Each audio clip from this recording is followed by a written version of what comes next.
Tough fight देखने को मिली। तब जो मैंने कहा था टफ फाइट मारा भाई कहता होगा रणजीत सिंह, कोई टफ फाइट नहीं, बहुत आगे निकलेंगे।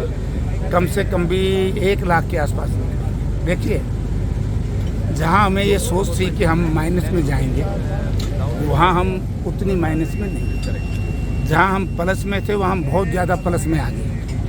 तो इसलिए कोई फाइट नहीं रही। फाइट होती है 10, 15, 20 हज़ार की, 30 हज़ार की। जब 50,000 से ऊपर बढ़ेंगे तो फाइट की।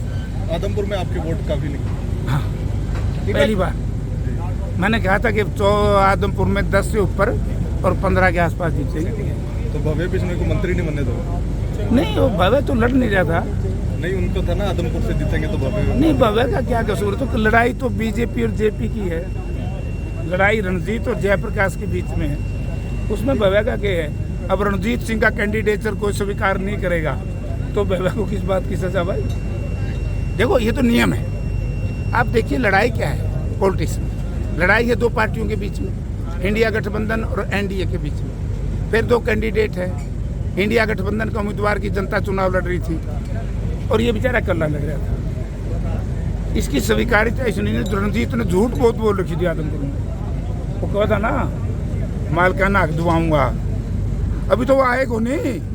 भीड़ बबरान डंडोर जो झूठ बोल के वोट लिए थे इनने, चर्चा कहेंगे लोग। डाणिया में खंबे खड़े करा दिए, बिना पासे दरखास्त दवाई दी, बोला 3,500 वोट चोरी कर लेंगे तो उसकी सजा मिलेगी। जयप्रकाश जी, ओवरऑल हरियाणा में कितनी लगता है सीटें आपकी? मन नहीं मेरा, मेरे इन 7 आगे कितने की अपनी अपनी फाइट मारा भाई कहता होगा रणजीत सिंह, कोई टफ फाइट नहीं, बहुत आगे निकलेंगे। कम से कम भी 1 लाख के आसपास निकलेंगे। देखिए, जहां हमें ये सोच थी कि हम माइनस में जाएंगे, वहां हम उतनी माइनस में नहीं। जहां हम प्लस में थे वहां हम बहुत ज़्यादा प्लस में आ गए। तो इसलिए कोई फाइट नहीं रही। फाइट होती है 10, 15, 20 हज़ार की, 30 हज़ार की। जब 50,000 से ऊपर बढ़ेंगे तो फाइट की।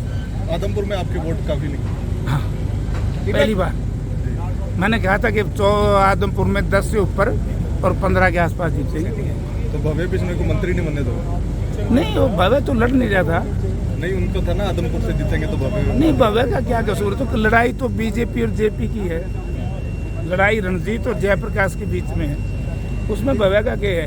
अब रणजीत सिंह का कैंडिडेचर कोई स्वीकार नहीं करेगा तो भव्य को किस बात की सजा भाई? देखो, ये तो नियम है। आप देखिए, लड़ाई क्या है पॉलिटिक्स में? लड़ाई है 2 पार्टियों के बीच में, इंडिया गठबंधन और एनडीए के बीच में। फिर 2 कैंडिडेट है। इंडिया गठबंधन का उम्मीदवार की जनता चुनाव लड़ रही थी और ये बेचारा कल्ला लग रहा था। इसकी स्वीकार्यता इसने रणजीत ने झूठ बहुत बोल रखी थी आदमपुर में। वो कहा था ना, मालकाना हक दुआऊंगा। अभी तो वो आएगा नहीं।